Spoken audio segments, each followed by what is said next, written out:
If you're sitting in India right now with a USA application half finished and you've spent the last week reading headlines like America caps students visa at 4 years, then this video is for you. I have read the actual rule over the last week published on July 17th and I'm going to give you an honest review. Not the reassuring one and not the dramatic one. For most of you who are applying for a 1-year or 2-year master's degree, this rule almost changes nothing for you except for some bureaucratic process and almost nothing of your ability to work in America afterwards. It's not super drastic for undergrad applicants as well. But for a smaller group of you who are considering applying for PhDs, it adds a layer of administrative process. So what does the rule actually say? Until now, when you landed in America with a student visa, your entry document into the university had no expiry date on it. So as long as you have stayed and enrolled in a university, you were absolutely fine. But from the 15th of September this year, you actually get an expiry date. The expiry date is of the course length that is printed on your I-20 with a maximum of 4 years plus 30 days. You need it longer?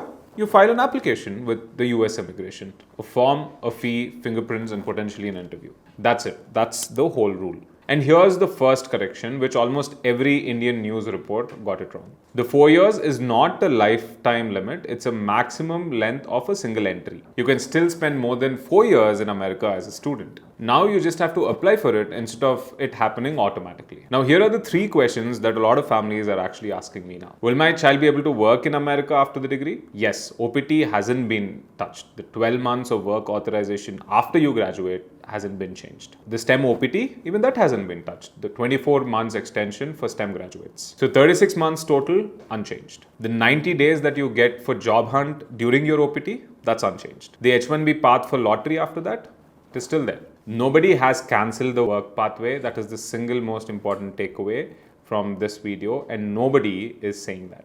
But what if the degree takes longer than expected? For 1 year or 2 year masters, for which most of you apply for, this simply does not arise. Your degree finishes well inside the 4 years. For a 4 years bachelor's on the other hand, yes, it does fit, but tightly. So plan it in a way that you actually fit. If you're adding a co-op semester or a year abroad or a kind of a student who would change direction, build that now as part of your strategy rather than discovering that in 3rd year. Is our money still safe? The financial risk here is not that your child gets home sent randomly. That's not what the rule does. The risk is actually administrative. If you miss a date or skip an administrative process, instead of simply being out of status, which used to be fixable, you now start building something called the unlawful presence, which could turn into a 3-year or 10-year ban from entering America. Low probability if you plan decently, and most of the careful students can navigate this pretty smoothly. It can be really expensive if you do not plan properly or if you try to game the system, which is the entire theme of this particular rule. Now let's get to the part that actually affects your application decisions. 4 things. You have to get it right the first time. You can no longer transfer universities as a master's student once you're inside America. And you can no longer do a second degree at the same level. The only way forward is upward, that is to a doctorate or an MBA. If your plan was take whatever admit I get and then transfer to a better university later, or do a second master's to buy more time in America, those plans are simply gone.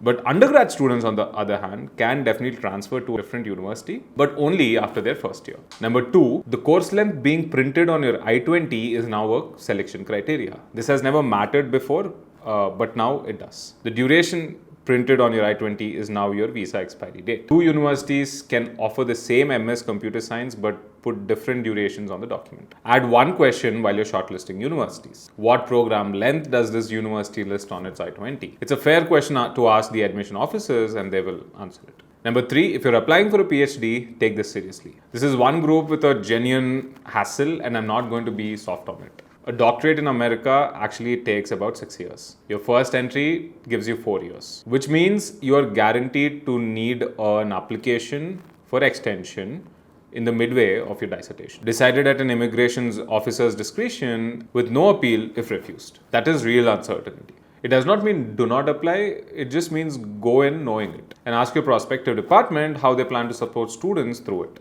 The good departments will already have an answer. Number 4, be careful with the day 1 CPT marketing. You'll see consultants pushing second master's programs for day 1 CPT. To be accurate, CPT itself has not been banned. The rule does not touch it. But the second master's rule that most of the programs rely on is actually where this rule closes off. If someone is selling you that pathway right now, ask them how it survives the new rule. So should you still apply?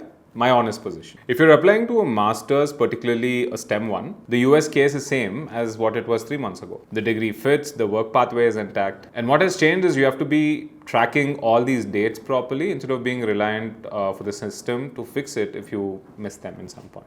If you're applying for PhD, put Europe, Singapore, Canada genuinely on the table and compare them properly rather than defaulting your PhD decision to America. Not that America is closed, but honestly, like a 6-year degree where you have to reapply at the 4-year term with all that uncertainty really deserves some close scrutiny. And if your plan is to start at a lower ranked university and then get upgraded to a higher ranked university, build that plan right now, not later, and be ready for closer scrutiny. The families who will struggle with this rule are the ones who are unprepared, and the families who will be completely fine are the ones who have a timeline laid out in front of them before even going to the US. That's the takeaway. There's not too much to panic. Now, if you want a second pair of eyes to mentor you throughout this process with the new rule factored in, that is what I do at Project Ivy. Drop in your intended intake and the course that you want to pursue, and I'll tell you if the rule affects you or not.